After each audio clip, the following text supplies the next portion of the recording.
Rhode Island is recognized. Mr. President, I have 11 requests for committees to meet during today's session of the Senate. They have the approval of the majority and minority leaders. Duly noted.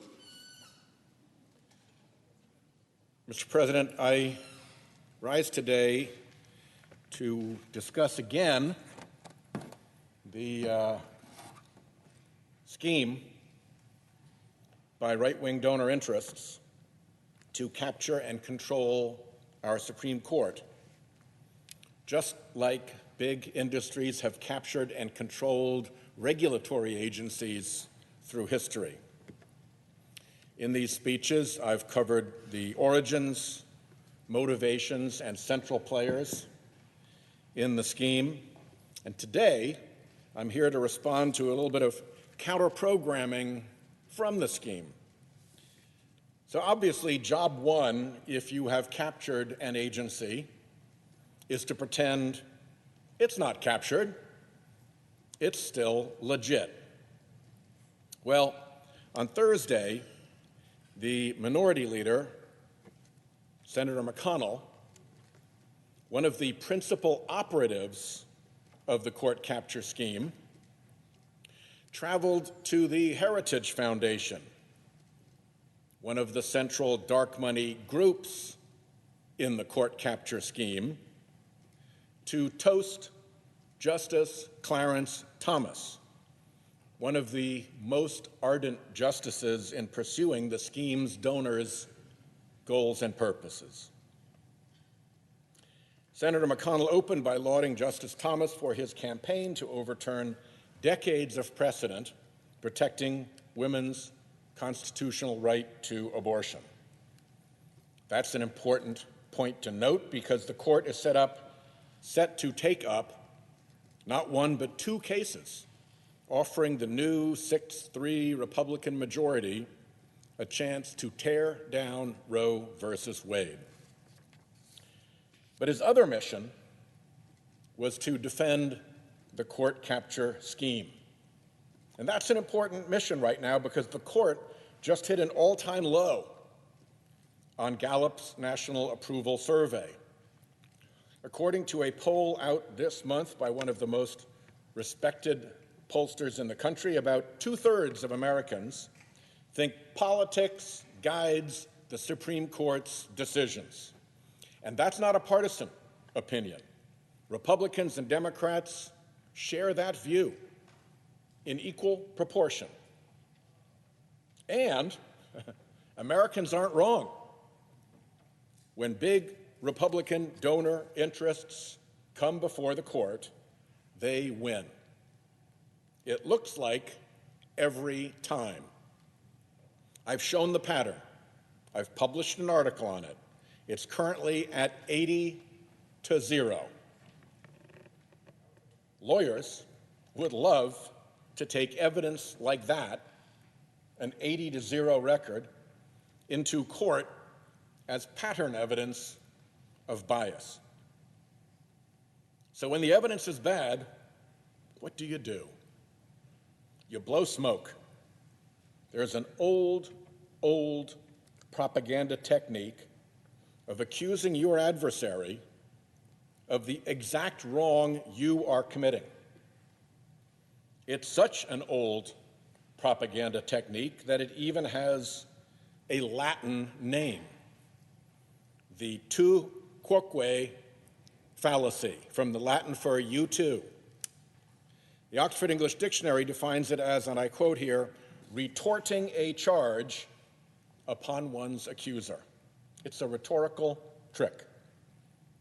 At Heritage, Senator McConnell used this rhetorical trick, retorting a charge that critics like me of what has happened to the court were trying to politicize the court. Now, that's a particularly tricky version of this rhetorical trick because it's an accusation of something that we did not do, coming from people who actually did that. We have all seen in plain view the mischief done by Senate Republicans to capture the court for big special interests. They weren't even subtle. So, the tu quoque rhetorical trick says to accuse us of what they did. The Republican leader's rhetorical charge stood on a Supreme Court brief that I wrote along with a number of my colleagues. And in that brief, we quoted a Quinnipiac poll. That Quinnipiac poll showed that a majority of American voters believe the court is, and I quote the poll here, motivated mainly by politics. Motivated mainly by politics. And the poll continued that those voters believed the Supreme Court should be, and here I'm quoting the poll, restructured in order to reduce the influence of politics. That's the language from the poll question. And in our brief, we quoted it precisely. In his telling, Senator McConnell leaves out the quotation marks and turns what was essentially an uncontested observation of fact of what that poll said, using the language of that poll, into what the right wing has constantly replayed and cooked up as a threat to the court. He also suggested that I had called for expansion of the court, which I have actually not done, but never let the facts get in the way of a good story, huh? In his telling, the minority leader's telling, it is Democrats who are up to no good at the court. Let's look at what that telling leaves out, because it masks a lot. First, it masks the court's partisan record, the record I've described. Justice Thomas and his fellow Republican appointees in the 5-4 and now 6-3 majority on the Roberts Court have handed down over 80 partisan 5-4 decisions benefiting easily identified Republican donor interests. Like I said, by my reckoning, it's an 80-0 record for the big donors. His telling masks all of that. It also masks the entire Republican court-packing operation that yielded 3 donor-selected justices and hundreds of lower court judges during the Trump presidency. It masks the big donors' nominations turnstile at the Federalist Society, where they decided who would and would not become a justice. It was insourced to the White House for it to vet and select Trump nominees. It masks the dark money political attack groups, which used massive anonymous donations to apply political pressure on behalf of the donors' nominees. And it masks Leonard Leo and the shady $250 million web of dark money groups outed by the Washington Post for packing and influencing the court. What else does it mask? It masks the influence operation built to steer those justices' attention to right-wing donor priorities. It masks the armada of amici curiae, so-called friends of the court, appearing before the court by the orchestrated dozen, funded by dark money. It masks the dark money front groups that comb the country for cases that can catapult selected controversies before the court to help the justices change precedent. It masks the special interest fast lane those front groups have established to get cases quickly before the court, a fast lane the court indulges. And it masks the hothouse, dark money, so-called think tanks, like the Heritage Foundation, where Senator McConnell spoke, where legal theories benefiting big donor interests are planted and watered and fertilized and propagated for the court to adopt. And last, it masks what Republicans did, shredding norms and rules that the Senate had long relied on to manage judicial nominations.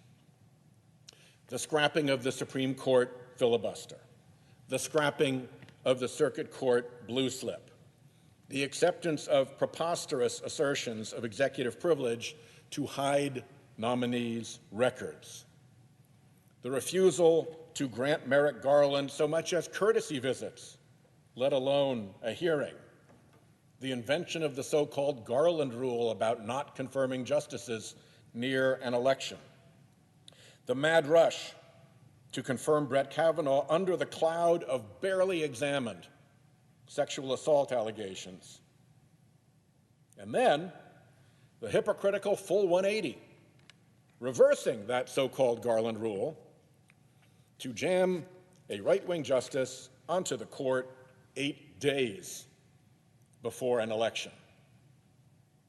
This was all done in plain view. This was not subtle. You've got to be gaslighting really hard to not pay attention to all that evidence. And I'll tell you what, we weren't the only ones watching. The American people are watching, and they're fed up with all of this. They trust their noses, and they know this reeks. Senator McConnell and I do agree on one thing. There are, as he said, storm clouds swirling around the court. And I also agree with him when he said this. He said, one of our country's two major political movements has decided they're fed up with trying to win the contest of ideas within the institutions the framers left us and would rather take aim at the institutions themselves. That statement is exactly true.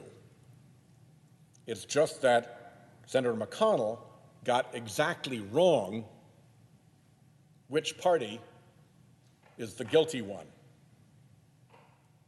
Against that litany of interference and influence and dark money all around the court that I just described, one misquote from a brief, it's not even a contest. Here's a final quotation to set next to Senator McConnell's. It comes from Lewis Powell, a few months before he took his seat on the United States Supreme Court. In a memo he wrote to one of the most significant forces in Republican politics, the U.S. Chamber of Commerce. A memo, by the way, that was never disclosed to the Senate during his confirmation proceedings. Here's what he wrote. Under our constitutional system, especially with an activist-minded Supreme Court, the judiciary may be the most important instrument for social, economic, and political change. Powell branded the courts a major element of what he called the neglected political arena that big business and right-wing ideologues should move in and exploit. Exploiting that is exactly what the right-wing donor scheme did. It admired the court in dark money influence.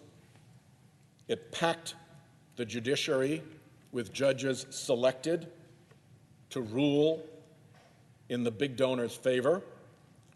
It won an 80-0 rout of partisan decisions benefiting big donor interests, and it is steering the court to protect the dark money that was the prime vehicle for capturing the court in the first place.